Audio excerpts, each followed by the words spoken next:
part of course, what Charlie Kirk was famous for was going onto campuses, engaging in all of that debate. And I think it's spectacular that this soon after, Turning Point USA is getting out and doing that again. They've already had one with Michael Knowles. You are going to be doing one in just the next couple of days.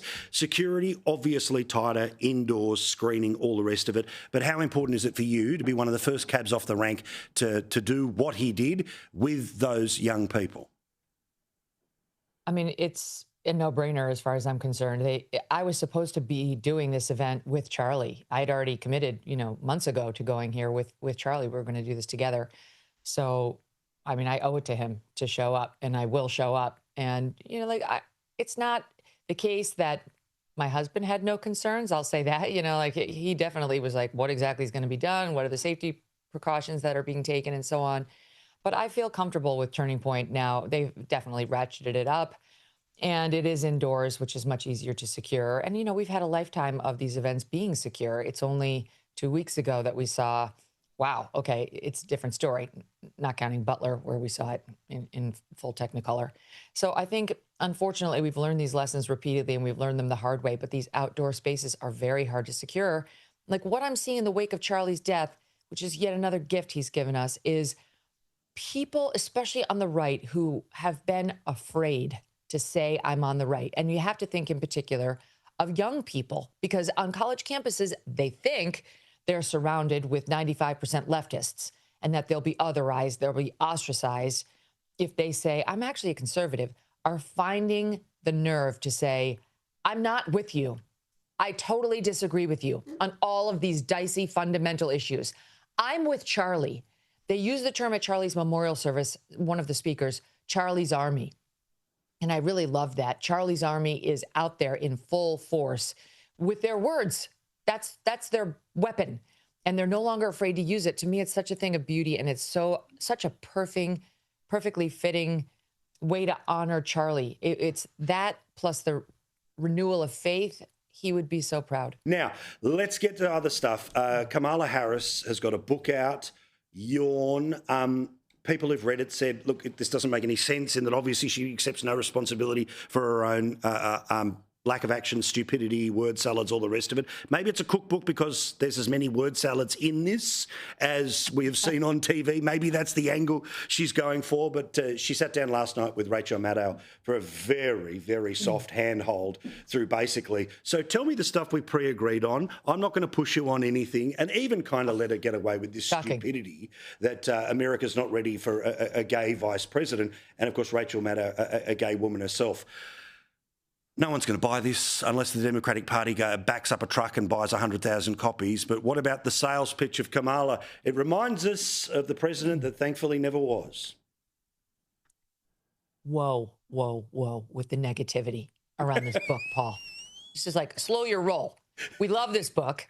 We want another. We want a sequel. I take a third edition. She's back out on tour. This is a gift. This is a manna from heaven. What are you complaining about? Stop ripping on it. We want to encourage her. This is wonderful news for us.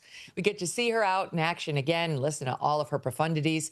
And I think it's amazing. I love how she thought it would be a good idea to open up, the howitzer on her fellow Democrats. And now finally, we are getting the thing that we deserve, which is the Biden team coming out and telling us the truth about Kamala Harris. This is so sweet. This is the nicest things the Democrats have done for us since the terrible news of 2 weeks ago.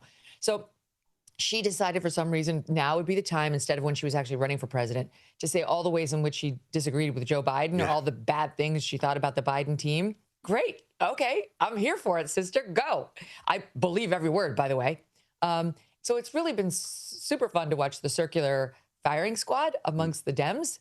Usually they're a little better about holding their discipline on that. It's usually the Republicans who do all the infighting. So I'm thrilled to see it. And I really can't wait until her next appearance. I can't wait to hear what she has to say next. Yeah, look at that smile. Look at the pearly whites. The lady's happy that this is happening. Yeah, that particular moment, which is worth checking out for everyone. But it is when she obviously is sitting opposite Rachel Maddow, again, proud, out, gay woman.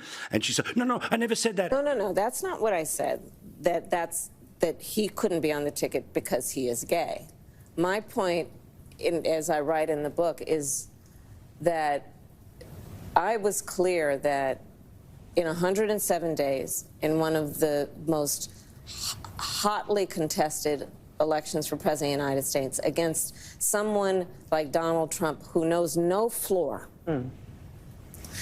to be a black woman running for President of the United States and as a vice presidential running mate, a gay man, with the stakes being so high, it made me very sad, but I also realized it would be a real risk. It's a long word salad way of saying I said exactly that. That's exactly what I said, exactly what I meant. I mean, of course, the actual words created absolutely no point other than you're right.